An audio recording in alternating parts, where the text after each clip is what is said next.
Jungian and a Witch podcast. I'm your co-host, Molly, the queen behind Queen of Cups Apothecary and your resident witch.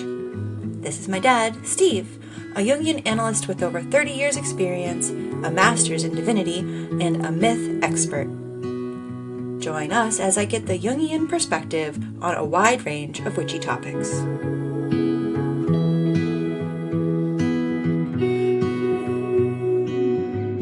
Hello and welcome back to another episode. Today, Dad and I will be talking about individuation. This is a concept that we've talked about before, but I thought it needed its whole own episode. Individuation is the process by which we become individuals, and Dad knows a lot more about that process than I do, so I'll let him explain. I hope you enjoy our conversation.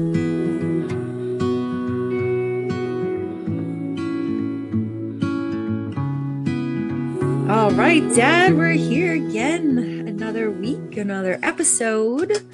And this week, we're going to talk about something that we've hit on before, but I think it deserves its own whole episode.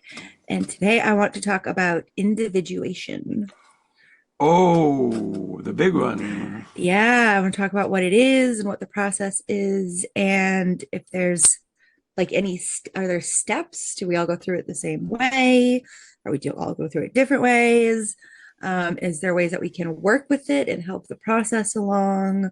Just had a really big new moon in Taurus. In the Witches Circle, we do these cycles with the moon. So the new moon cycle is the starting things and we're planting seeds. And then we get to the full moon, and that's sort of the pinnacle point, and then we reassess and we rest and we do the cycle again. And I'm wondering if their individuation is kind of that same thing, because we're learning it and we're processing things and we're integrating things and then going in circles. I know progress isn't a straight line, right? It's a spiral, right? So we're not necessarily going from A to B. It's this big spiral, and I'm wondering if we can make some links for the witch community here. That's complicated. I'm just thinking there's an analyst named Edward Edinger that talks about the cycle of inflation and deflation. That makes sense. Of the ego as a part of the journey of individuation. So that probably tracks pretty well, because it's through the cycle is when a person grows. Exactly. Yeah. But that's pain and suffering, right? It's that's the growth, because the deflation is, in general, a little unpleasant to go through. But then that's the growth, right? Yeah, yeah. And Can't be comfortable when you're growing. The integration of the things that happen to deflate you like that, integrate, and then like the tide. Now the tide is ready to turn, and then you get inflated again, and back and forth and back and forth. But each time through the cycle, there's a deepening and a growth. Right. So maybe that is actually, Yeah, it sounds pretty similar. But like you said, I mean, in terms of everybody going through it in the same way, I mean, it wouldn't be individuation.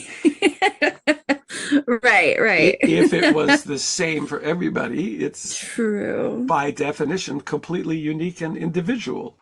But is there like a common thread, I guess? Which is what makes it hard to generalize. Yeah, I can imagine that. It would be tough. A little concerned about what people on the internet say about individuation. So I did look it up, and again, there's just the only thing that had any, and that I saw that word individuation at all, was that there's this one guy on TikTok. He's a younger guy, and he's trying to do a good job. Like I say, that guy. There's that one guy, yeah. Next time we're together, I'll show you his TikTok, because I'm interested in your thoughts. But he explained it as, the sort of similar, and that's where I got this idea of it being really similar to the moon cycles, about how it's this ongoing process, and we have ups and we have downs, and the end goal is to become ourselves, but he has said this also, this other part about how, if we get too far away from our individuation track, that life like pushes us back into our individuation track. And he kind of hinted at that there was some kind of higher intelligence that was keeping us on a specific track. And so I was also curious about if that was really from Jung, if he was putting his own slant on that. The higher intelligence would be the concept of the self, as we talked about, I think, in one Mm-hmm. episode. Yeah. So, well, let's give the guy his due. That's Mm-hmm. decent, not terrible. So that's helpful. Good for him. That Yeah. that's helpful. I mean, it feels like individuation is a word everybody knows, even if they Mm. don't know what it means, but they've heard the term. Well, And I would hope so. Jung sort of revitalized the word individuation. He didn't exactly invent it because Mm. there is a way in which it was a term in biology, Oh, up your alley, yeah. in the sense of the tendency in biology of a thing to become itself. Mm. So the famous example is the acorn and the oak tree. Right. Yeah. That, an acorn does not become a maple tree. Right, right. It doesn't come a pine tree. It It doesn't becomes become a salamander. it becomes an oak tree, and Mm. that's a form, a very primitive form of individuation, right? Is Mm. that the Hmm. tendency of a thing to become, so it's in that way, it's sort of the genetic unfolding of Mm. the oak tree, right? Hmm. Yeah. So in that sort of natural individuation way of looking at it, you would say that all of us are acorns. And in this process, that is a completely natural process of just unfolding Mm. what is already there through growth, like a tree, over a lifespan, like over a very long period of time. Mm. But the oak tree will become the oak tree. I mean, it's a natural, completely natural process. So Jung calls that the urge to individuation. Okay. The as urge. as a natural process. As well, urge is in the sense it's instinctual and it is not the ego. The Mm. ego can't. The ego's Say. pretending again. All this Right. ego pretending is like, oh, I'm going to individuate now, right? I'm going to be an oak tree now. And so I'm going to wear these clothes that nobody else wears, and I'm going to Mm. do do these things that nobody else does. And then you see how individual I am now. I am individual and Hmm. and unique, and that's just a little like middle school, basically. Yeah, I could see that. It's like Pretentious. I am being, an Yeah. individual and really being different than my parents because I'm all goth now, and that makes me individual like all my other friends who are goth, like Right, we all right. dress the same and like, okay, We all go to Hot Topic and buy the same clothes. and the Yeah. same hair dye. Hey, mine's blue and hers is green. Okay, we're different. We're different, so that's not quite what individuation is, right? Mm-hmm. Yeah. Mostly because that's the ego trying to do something. Again, it's the natural process way underneath the ego. So that's the Mm. urge to individuation. And then before we Mm. really get to the Jungian, I mean, that I do have to say, Jung's term was picked up by psychology and is used in other areas of psychology now, Okay. except that what they mean is individuation in psychology is the process of separating from your parents.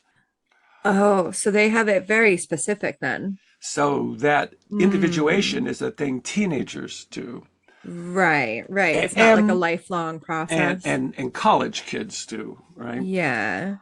And then there's a way in which, well, that I mean, as far as that goes, which is not very far, but I mean, that's true. Like that's true too, right? Hmm. I mean Hmm. that. It just seems more limited.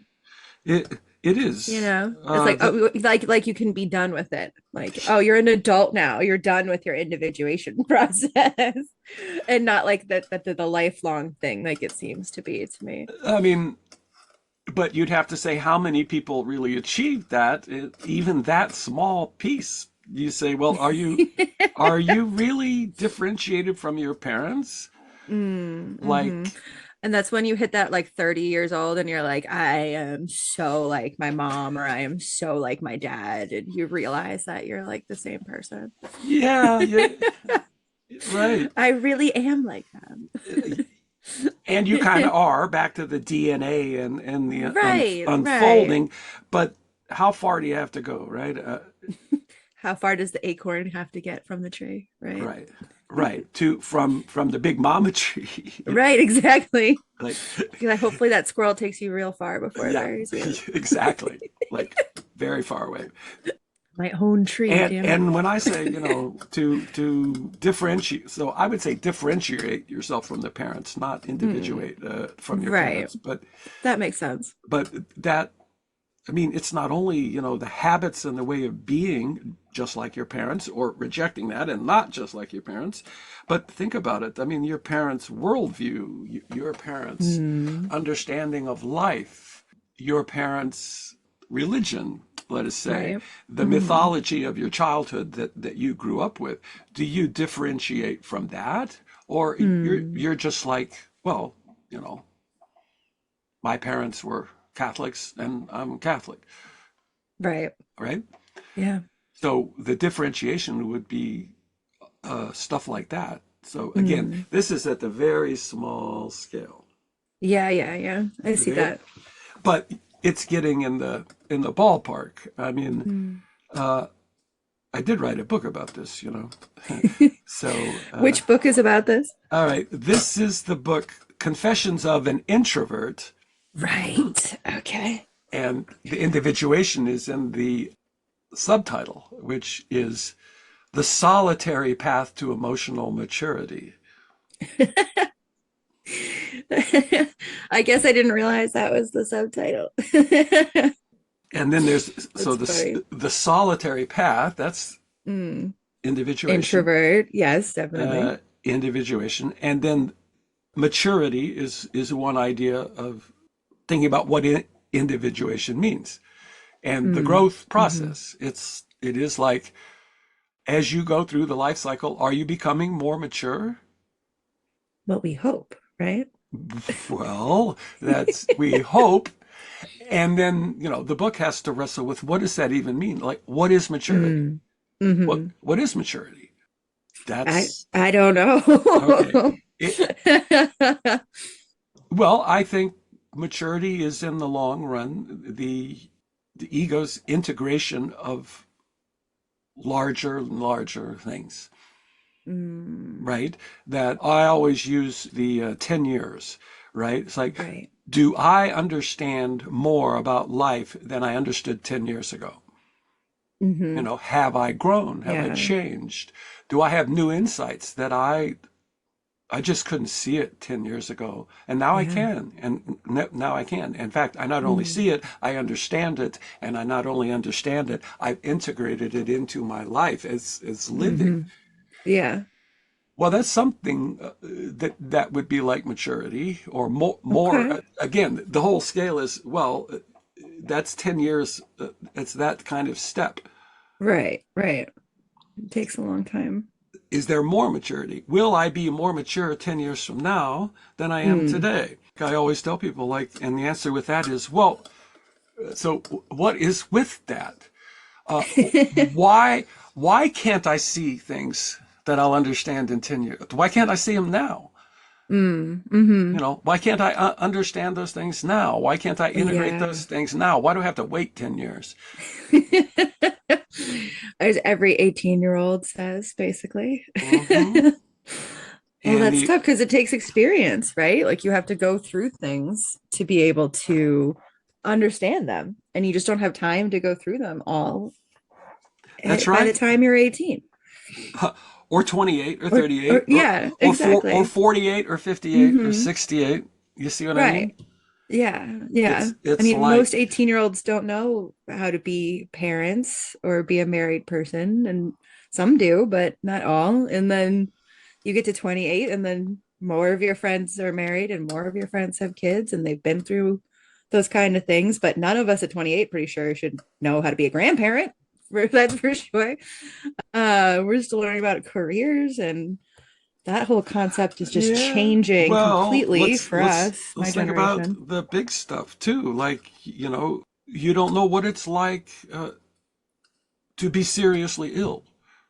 Mm, You haven't had that mm, experience or had someone in your life right. go through something like that, much less death.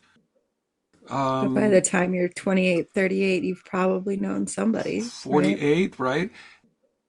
So that's part of it, right? Is that all of these experiences and the ones that are growth are painful.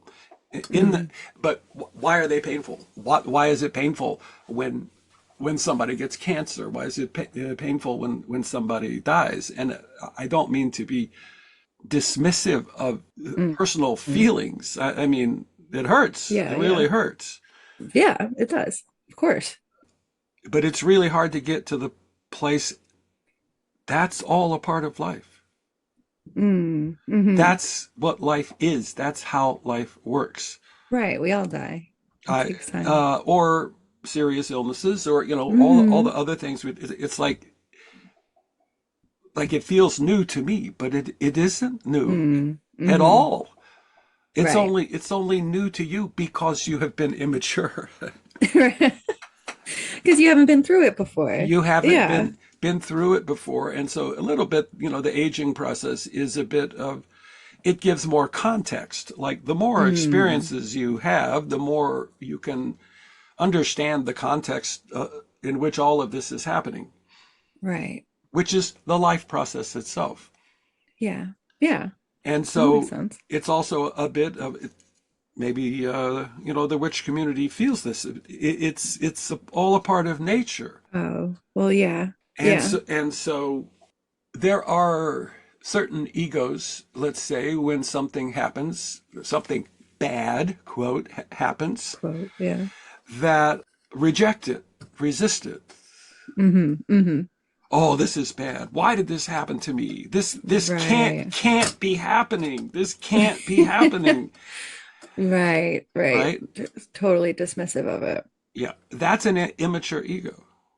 Mm, hmm. To feel affronted by life But itself. yeah, yeah, exactly. Hmm. It's like, well, I know that you don't like it and that it's very painful to you. Yeah, that's what life is like. Well, but yeah, it happens. It's just part of life. Yeah, And it definitely takes time to realize that. so that's nature. And so it Hmm. calls for an attitude of acceptance. Hmm. Yeah, I would say that that's definitely in line with the witch community in general, not all witches, I think, but those of us that follow more of a naturalistic path for sure are more aware of the fact that there's death is just part of life. And Yeah. illness, and And well, yeah, illness all of that. and turmoil and relationship Hmm. problems Yeah. and again, so see, and this thing with the oak tree is that Mm. insofar as all that's part of nature, part of life, it is not unique. because Right. so It's special and wonderful, but also not unique at the same time. because everybody goes through it Hmm. eventually. So when I was writing the book, I was trying to find really commonplace examples of individuation instead of the very highly specialized things that Jungians talk about. So Mm. in the first chapter of the book, I have to talk about it. If I'm trying to explain individuation to you, I would have to tell you about a case, a single case of a person Mm. who was in the individuation process that would be about 40 years Okay. All right. Yeah. or at least 30 years. Mm-hmm. to see the growth from where it started and in the middle and then where this person is today.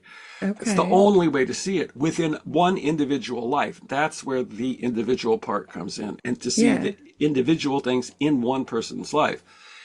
I have a few cases that are 30 years plus, Mm-hmm. in fact, but I didn't.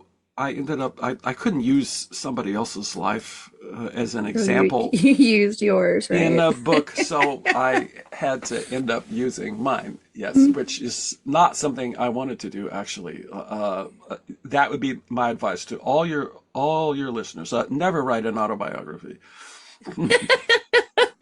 It's too personal, huh? It's really personal and really painful. I can imagine. Unless you own it, Mm. you can really own it. Mm. What happens is that, I mean, what does this mean to become yourself? I mean, Right. again, Mm-hmm.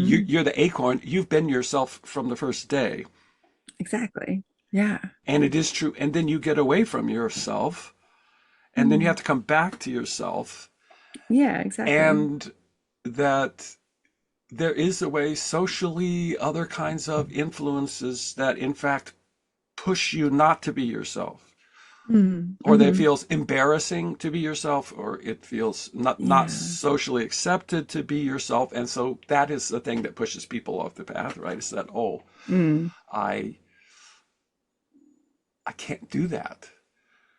Right. Right. And then a little bit aging and the maturation process is, it does help you get all old enough you don't care anymore. I don't care what people see. That that It's always that nice to get to that point. that helps, Mm. so that like an individuated person is a real character. See, that's part of Yeah. what individuation is. When you become yourself uniquely, you're you're a character. And it shows. Like, Mm. other people can tell your Mm-hmm. uniqueness, and they may like it and they may not like it, and Right. who cares, but that you become a character. There's an authenticity about it, I think. A total openness to authenticity, of Mm. embracing, and it is a bit your own inner subjective meaning and Mm. values, Mm-hmm. regardless of other people's values, or Right. regardless of other people's meetings, and regardless of what's important to other people's. Like, yeah, that's not important to me. Right. You know, Mm-hmm. what's important to me is writing. You know, writing books Yeah. that no one ever reads. Yeah, some people read them. We're Very, trying to work on that, listeners. I know, Read Dad's very books. few. So no, I was adding up when I finished this latest book we're working on. So I've Mm. written 13 books since 1980, Wow. utterly without success, and I published 8. Okay. And in that way, see, this whole life and all the decades has been a failure. Oh, Yeah, but it means something to you, there right? you Isn't go. that the point? In the outer world, Right. Right. right? To As of like me, to a publisher. yes, to me, it's the most important thing. Hmm. Yeah. One aspect of individuation Jung calls the opus, Opus. which is just Hmm. the Latin word for work. Oh, for work. But you've heard of, artists like a musical opus, Hmm. right? Right. I Yeah. mean, Yeah. I've Mozart, heard the word before. Yeah. Yeah. Mahler, Yeah. Beethoven. An opus is an artist. I mean, the basic meaning is an artistic product. I mean, it doesn't have to be music like a Right. symphony. Right. It can be a novel. Novel, a It can be a painting. painting, whatever Hmm. your own, again, unique personal medium is, Right. Hmm. where your creativity, which is an aspect of your individuality, expresses itself. Mm. Hmm. So, like the opus for the artist, and I talk about this in the opus chapter in that book, which is that the opus and the artist are one. The Mm. work is the artist, and the Mm. artist is the work. In the sense, Hmm. right? It's like, let's take Gustav Mahler, the late romantic composer. Okay. Everybody get into classical music, please. You know, it is wonderful. And sure, there's a few things to learn, but once you learn it, it's, and I'm always been particularly drawn to Mahler. So there's a thing where it's a particular sound, it's a particular style, and that's true of every artist. So Right. you pick a modern artist Sure. who has their own unique sound and their own style, and you know immediately that it's That's Taylor them. Swift. It's Taylor Swift. Like Sure. Yeah. the style is so distinctive and individual. Mm. You see what I mean? Yeah. I see what you're saying. That so that's the work, the song, Okay. Okay. but the identity is that that style is Taylor Swift. The work Right. is the artist, and the artist is the work because that is her meaning. That is her Mm. subjective value is to do this Right. as self-expression. I'm expressing myself. Mm-hmm. That's Mm-hmm. the individuation part. You see what I mean? And then it becomes unique. So Mm. that I always tell people there's this thing where Mahler sounds like Mahler in the first symphony. Oh, really? Like his All, first one you think of it out the gate. developing, Yeah. which of course it does develop, Mm-hmm. but Mm-hmm. when you like, it sounds like Mahler, and it could only be Mahler. Mm. Okay. It's so unique, right? And the style. Right. Well, and so this is the question about the individuative process, the acorn. How did Mahler know how to sound like Mahler, even in the Right. first symphony? Right. Out the gate, just knew. Mm. Well, and you would say he didn't know, of course, couldn't have known, Right. He was just doing but what he thought was best. his own, that's the acorn, right? His Mm-hmm. own gift, his own way of just being himself is what comes through in the Mm. very first time. Right. Because he wasn't trying to be somebody else. He He wasn't was trying to not mimic, trying, he was not. Beethoven or whatever. Like he was Exactly. just being who he was. Yes. And that comes through.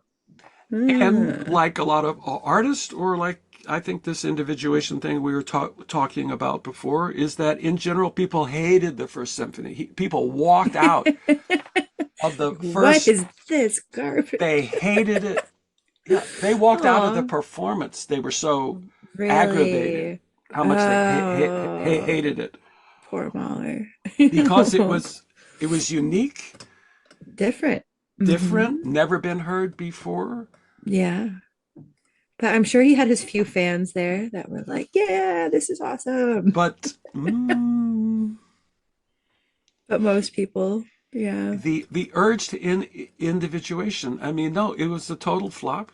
Uh, Mm. but he couldn't stop composing.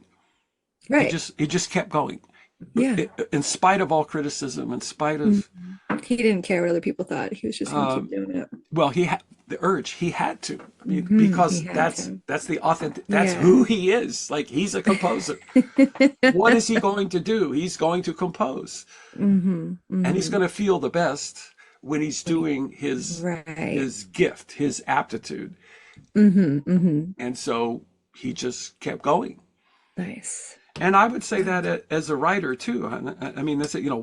Why do I write? And I started writing in the fifth grade. I started writing Hmm. stories in the fifth grade, and I wrote my first novel when I was 12 years old. Hmm. And again, why? But it's the urge. It wasn't an ego decision. It's like, Right. oh, I think I have a class assignment that I should write a story. I wanted to write, Right. Right. and then once it got started, I just couldn't stop. Yeah. It was compulsive at that point. Yeah, and so 68 years Hmm. later, Well, I'm sure Mama and Papa are like, why does our kid keep writing all this stuff?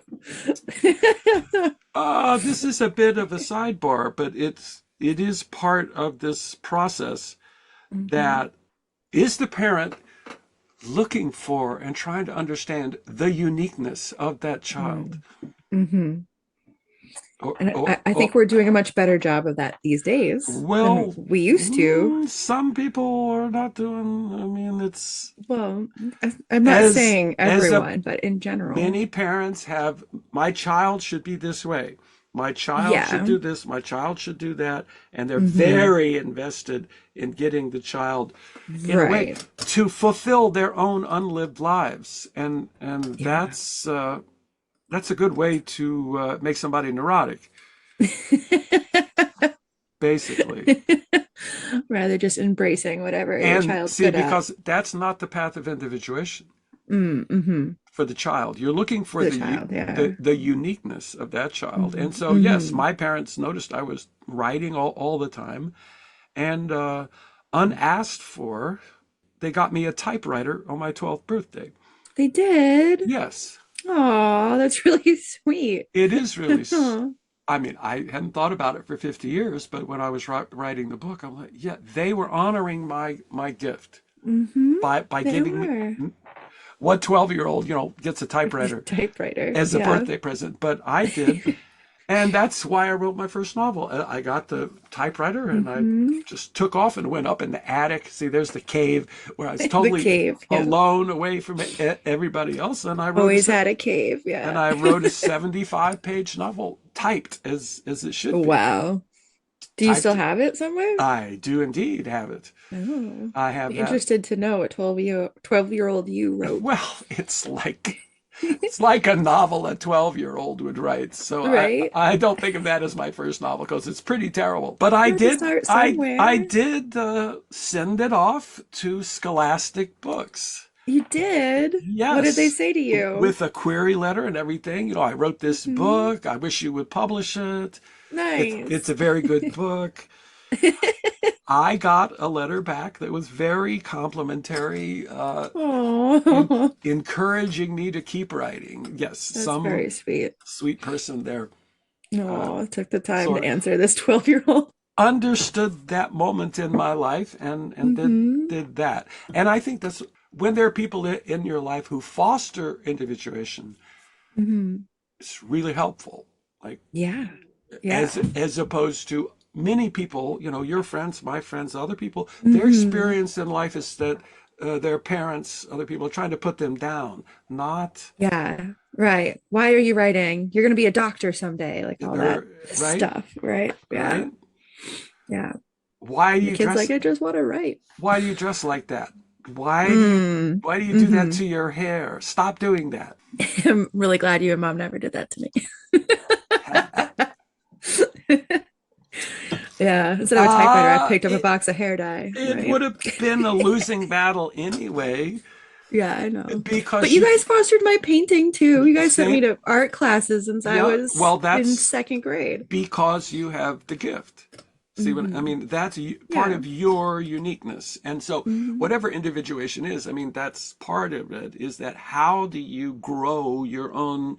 uniqueness Yeah. year after year, decade after decade, until you Hmm. you become this character that is unique, a very unique kind of character. As in, yeah, I've never met anybody like this before. This person, and it's true. It's true. Yeah. Hmm. And then, so how do you integrate that, put it all together? So it's the opus. If you're in the process of individuation, you can't help but have self-expression. Yeah. That makes You're sense. you're expressing yourself Hmm. again in whatever medium. It could be in writing, it could be in music, it could be in art. I mean, whatever Hmm. uh, is your gift that you can't, the urge you can't Right. Right. stop yourself. Hmm. And then Jung's definition of the opus is the work that comes out of yourself. Mm. I like So, that twist. so That it, you yeah, it comes you out from yourself. right. So Mm. you would say there is no outer compulsion. So Yeah, so it's not like the job that you're doing for to make money. It's the work that you do solely for yourself.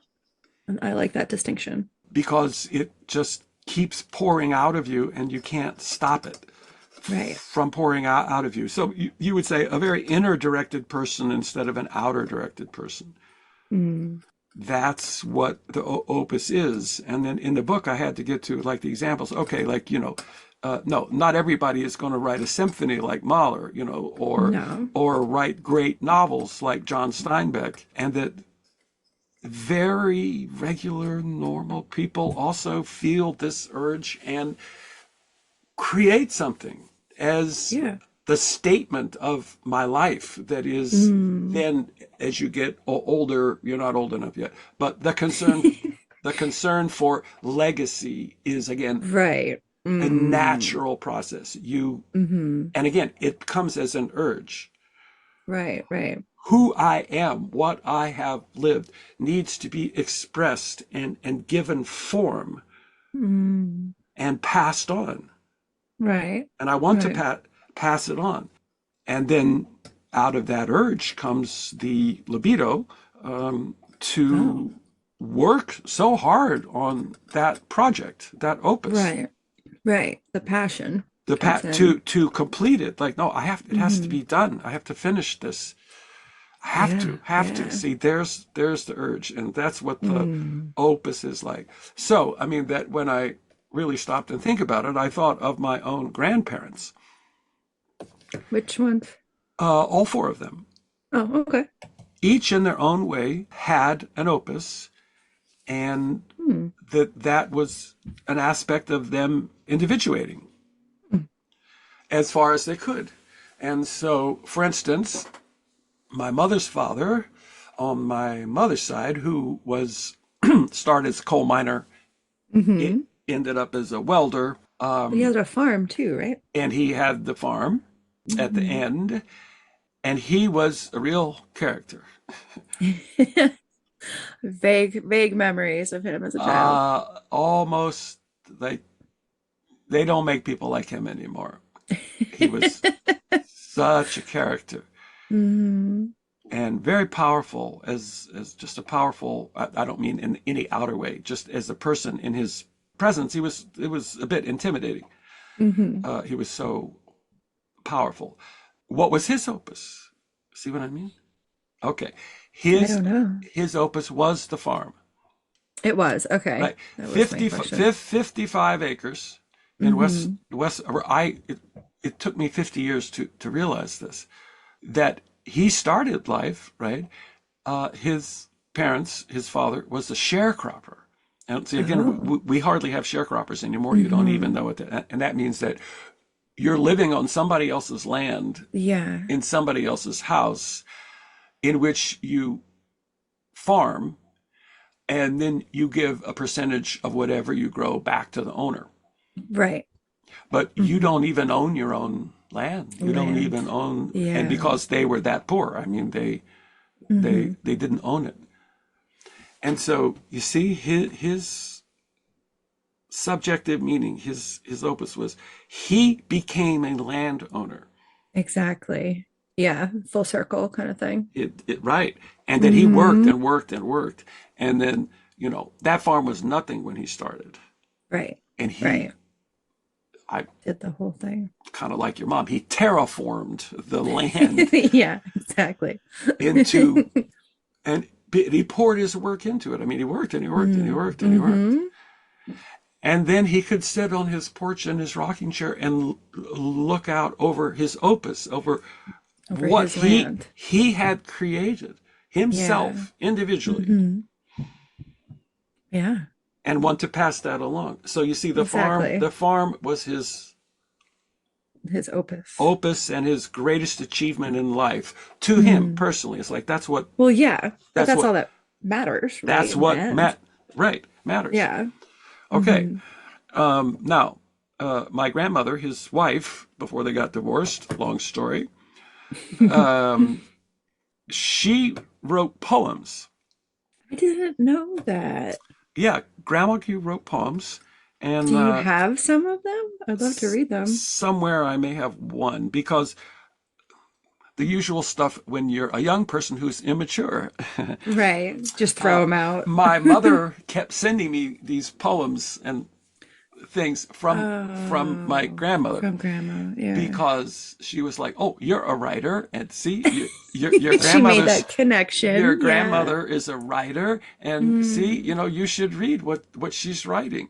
right. And you were a young kid. You were like, I was in my 20s and my 30s, yeah.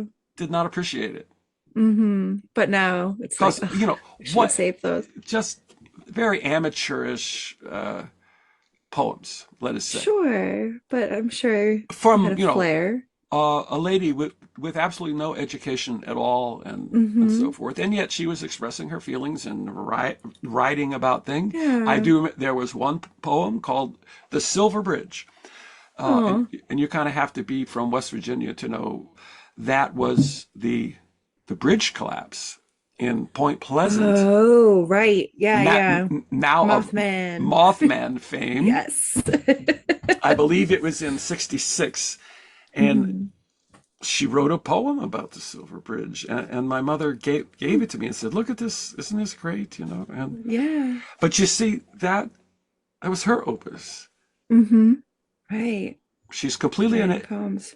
completely uneducated, had no training, never studied Mm-hmm. poems, But she felt the urge to do it. probably couldn't read poems. I mean, I don't know, but she felt the Mm. urge to do it, and she did it her whole life. Wow. And then, all right, back to my other side, my father's side, my grandmother was a seamstress.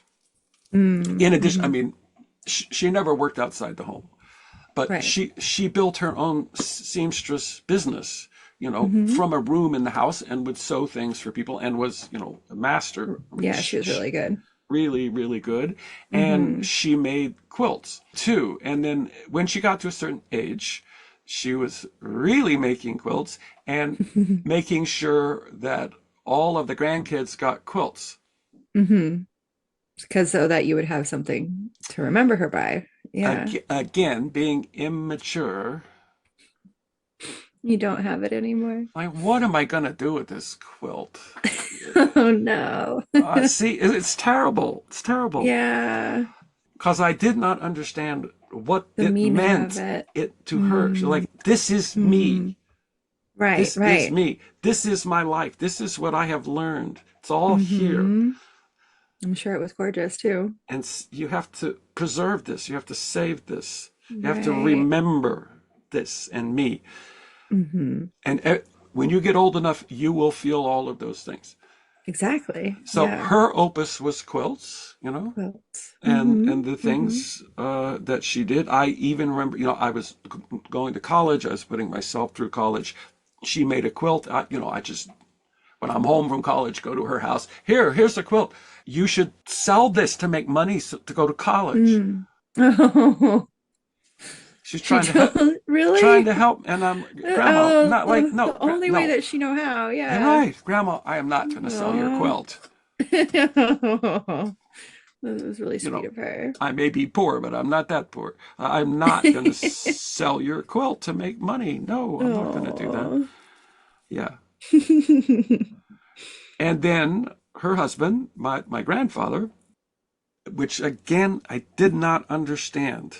Well, because Yeah, you have to be mature enough to understand people's lives. You see what I mean? exactly. That he was into ham radio and shortwave radio Mm. his whole Hmm. life. Yeah. Him and Pop Out have that in common. And he had a shack out behind the house, between the house and the garage, sort of 6 feet by 8 feet. Okay. And he was an electrician. So he had all of his stuff in the shack, the radio stuff, Mm-hmm. and anything he would need to wire something. And he Yeah. was always out in the shack. Mm-hmm. I would go to Mm-hmm. my grandparents' house when I was a teenager and so forth. Like, oh, where's Grandpa? He's out in the shack. He was He always had his out. own cave. That was, His yes, cave. it was. Us It's introverts need our it's caves. where he went. Mm-hmm. Mm-hmm. Okay. Yeah. So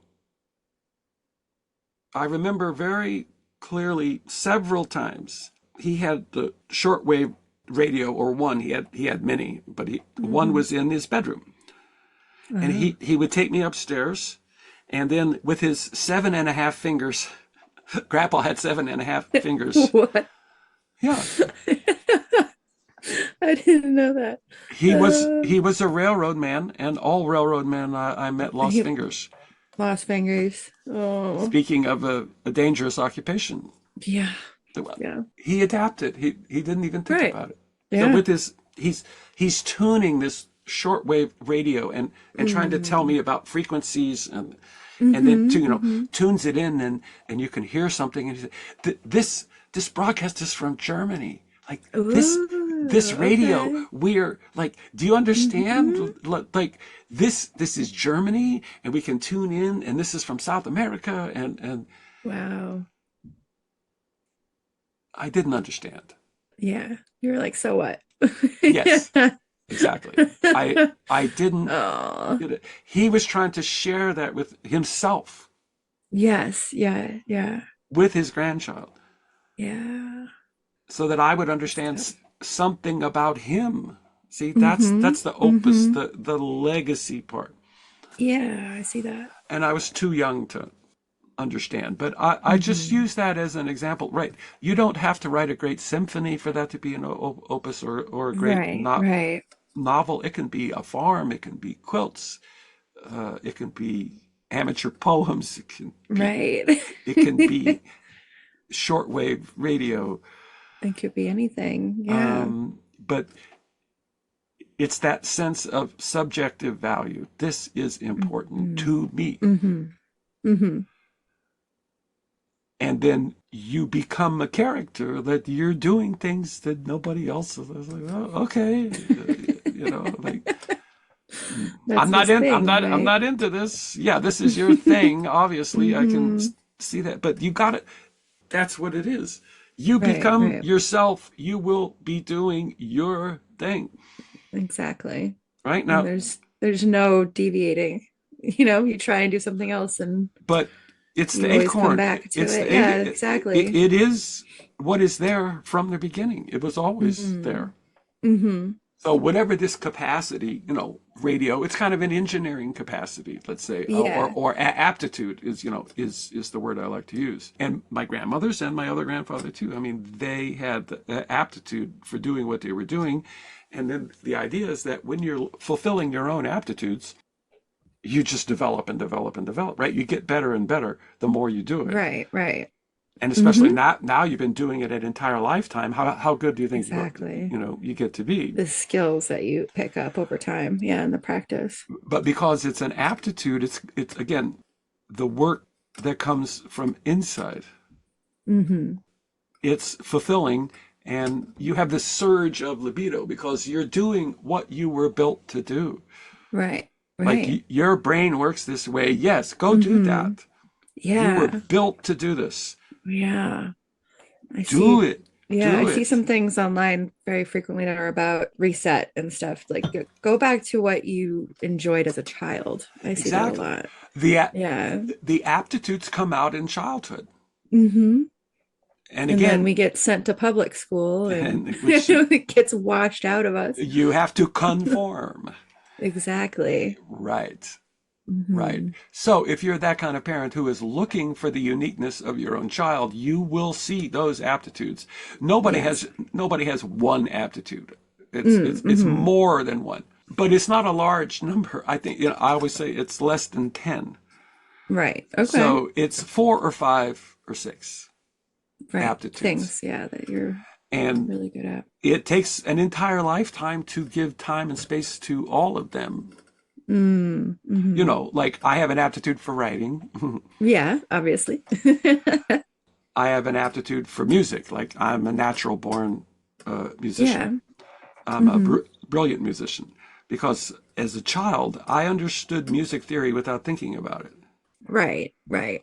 It Which just, that was not well, one of my strong points. it's like, of course, that makes perfect sense. Of course it Mm-hmm. makes sense, right? Yeah. It's the minor third that makes a minor chord, Of course. Of course it is. Has to Yeah. be. Has to Well, be. I was But over my head. that's what I'm saying. So, but as a kid, I didn't know the words for it. Right, right. but you just heard it and you're like, oh, And that makes I sense. knew it. And again, that's Hmm. the acorn. It's like you can't teach that. Right. If you You're e- try as hard as you want, but if you can't understand the chords and the way they go together, you're never going to be able to make music. you're just born with it. See what I mean? Mm-hmm. That makes sense. And yes, you can learn things, but Mm-hmm. that's the ego, right? You have to Yeah. push yourself to Oh, learn. I'm going to be a rock star. I would say, we keep going back to you and calculus, Oh, right? geez. Yeah. No, thank No, you. you don't have a gift for Don't. calculus. Don't. Okay, some people do. They do. Yeah. I was thinking before while you were talking about there are Yeah. some people who are just like mathematics, Uh, astrophysics. in the book I had in grad school, Yeah. I mean, there's a list somewhere of there's 220 different aptitudes. Really? Uh-huh. Wow. Right. That's cool. Which I think of as brain glitches. I mean, that's what it is. It's like your brain works this way.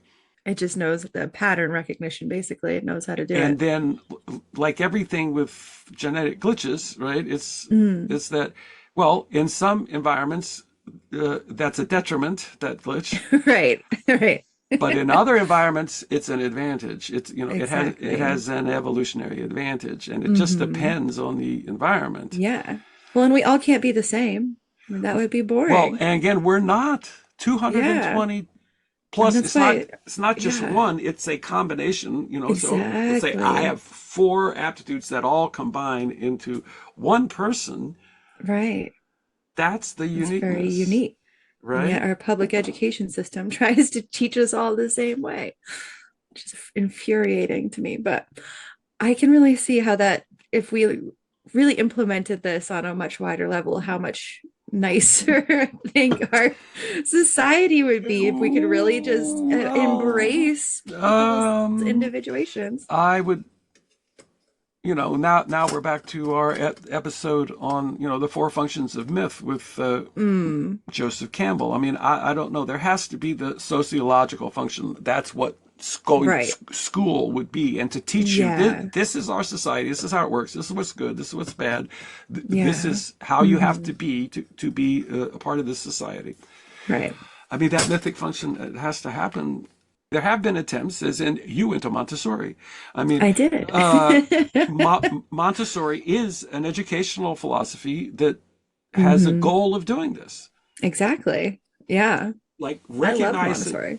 recognizing the Hmm. uniqueness of each child, and then, oh, okay, and then Right. it's it's the natural process, trusting Exactly. nature. It's like Hmm. if this child wants to spend all day painting, Then let okay, them. okay, Right. Yeah. Let them do it. I love that. right? I It's like wish more schools were like that. nature will fill out, and all Everything it'll else. all Yeah. come. It'll all come. Hmm. Hmm. So it's more of a trusting of the unfolding of the acorn. It's like it's all Yeah. there. It'll Yeah. unfold. Don't Exactly. You can't force it, Hmm. and you don't have to force it. You just let Let it growth happen. do its Yeah. thing and trust Hmm. nature. Right. Yeah. Those are all aspects Mm. of individuation. Hmm. So Well, I think what was your original question?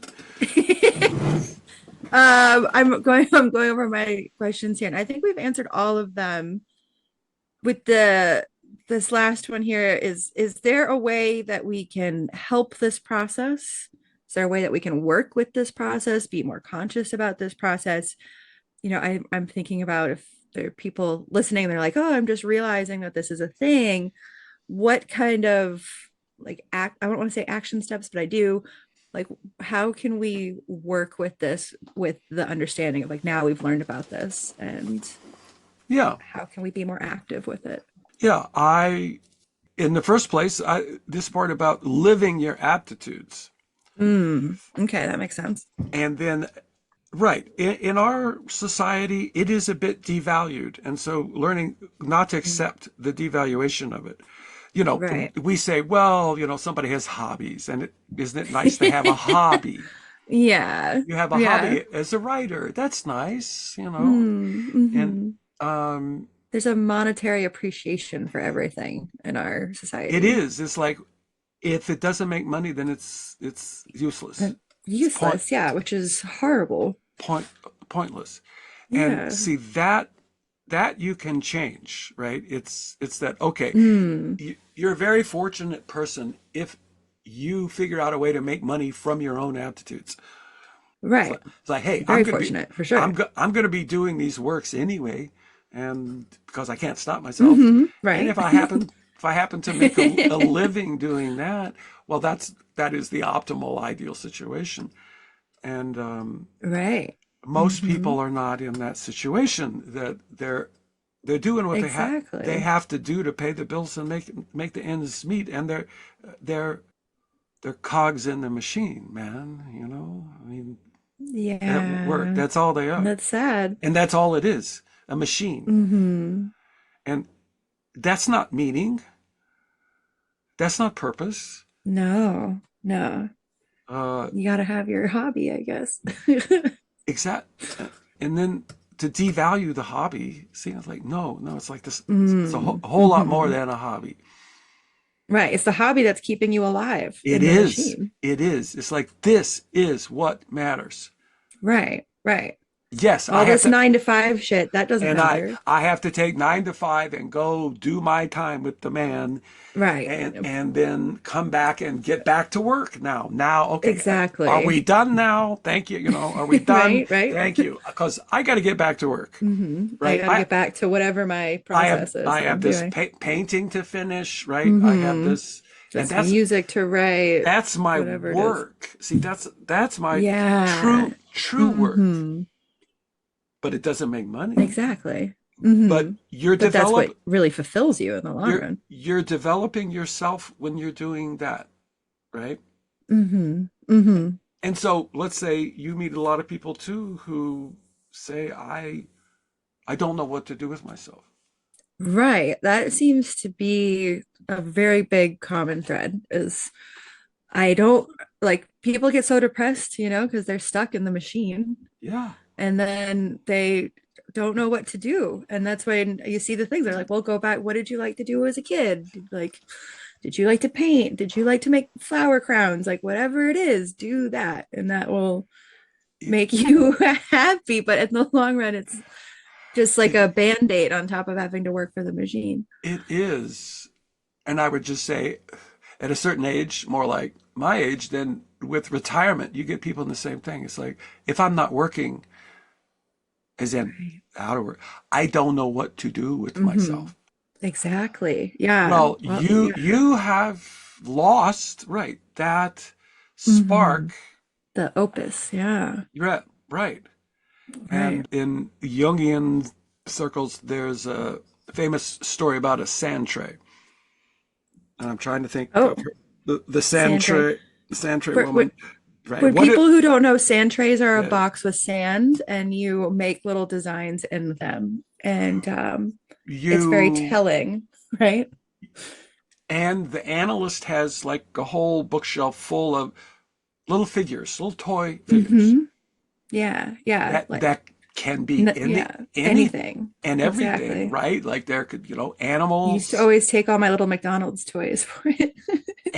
which yes, I did. I took them for the sand tray because you have, and It's a wide range of I stuff. mean, it is like a dream in the sense that you just tell a person, yeah, pick whatever, and I tell Hmm. whatever has energy for you. Like, don't think about Yeah. it, just feel the energy. And if Mhm. you feel like picking up a toy witch, pick up the toy witch. You know, Right, right. if you feel like picking up a toy elephant, pick up the, just Hmm. don't think, just see Just do it. what feels alive, and then Hmm. you put it in the sand tray, and then a process starts to happen. It's amazing that then a Hmm. story develops in the sand Exactly. tray about the elephant and the witch. See? Right, right.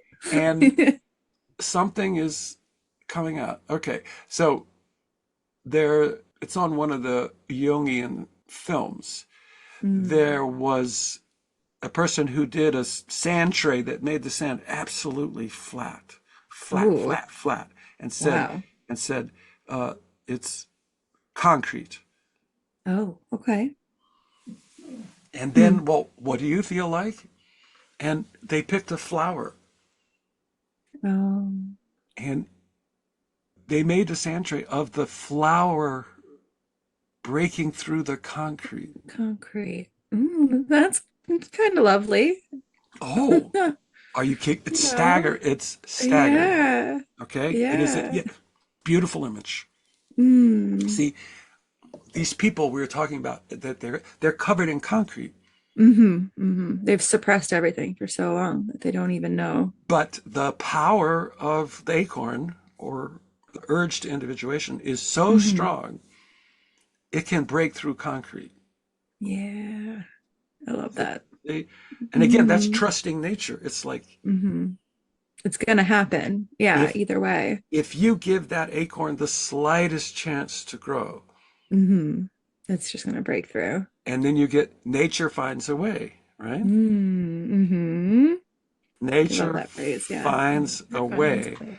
So yes, if a person is feeling depressed, if a person is feeling like my life is absolutely meaningless, I get Mm-hmm. up every morning and I work in retail and I go in and I do stuff and then I come home Yeah. and then I don't know what to do when I come home, so Right. I play video games or Right. whatever. It's still there underneath the concrete. It's still Mm-hmm. alive. Mm-hmm. And so yes, if as a practice you say, well, I don't know what I liked as a Right. kid. I don't know. I liked to play basketball when I was a kid. Okay. And then you say, fine, Sure. Go play basketball. go go play Well, that's stupid. I No, it's not. see Right? It's not.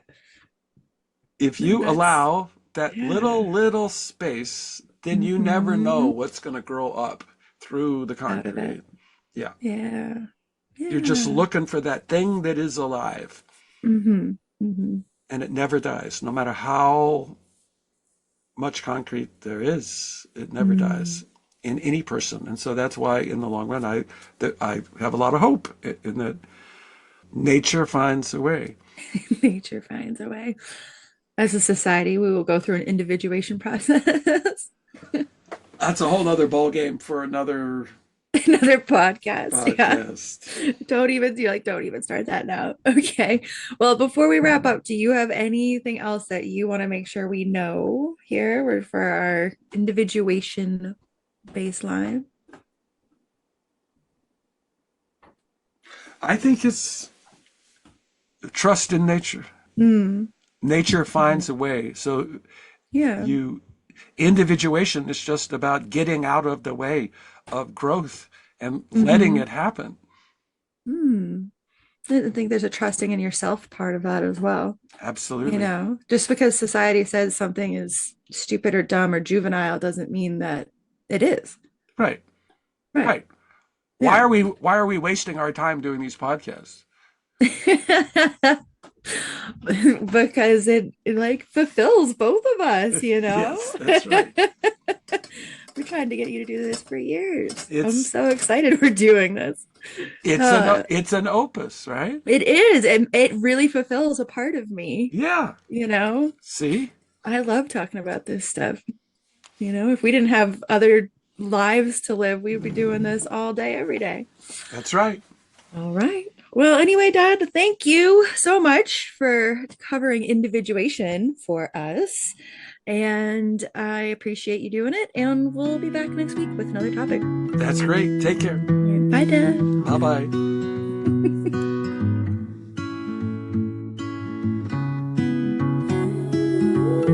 Thank you so much for tuning in. I hope that you enjoyed our conversation about individuation. And if you want more from me, you can head to my website, queenofcupsapothecary.com. If you want more from Dad, you could head to his YouTube channel, History of Ideas. For more about the show, go to ayungianandawitch.com. Feel free to reach out to us about any questions you have at ayungianandawitch@gmail.com. And thanks again so much for tuning in, and we'll be back with another episode next week.